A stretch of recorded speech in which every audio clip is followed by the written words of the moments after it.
月天来到花莲吉安，大块大块的翠绿，恣意盎然，一股气味缭绕在早晨的空气里，原来是韭菜。韭白越长叶子越翠绿，那是越好。这个就是我们吉安的特色，吉安的韭菜是白头。这白可是品质和身价的代表，10公分长最好，得翻开木屑往土壤里收割，采收也有最佳时机，辛苦的凌晨2、3点。为什么我会持续会种了20年？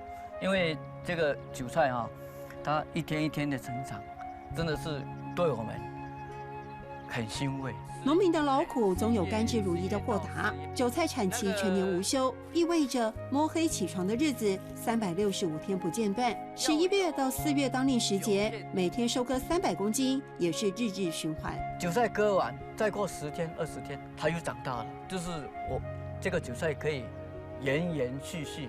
用心栽培的作物，在曾永金眼中，跟孩子真的没两样。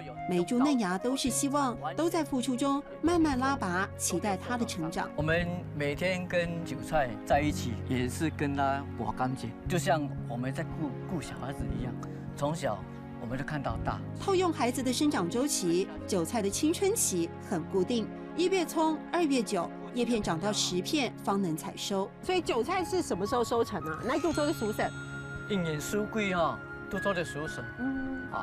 这个当年的冬夏条就是青后生。哦，就1年4季都可以收成，可是你要在每年冬天的时候，其实最好吃，而且是最当令，对不对？对。一束束翠绿韭菜逐一贴上生产履历，说明它的出身伴随着韭菜爸爸的用心。奶韭做得熟成，当年冬夏条。奶韭做得熟成，当年冬夏条。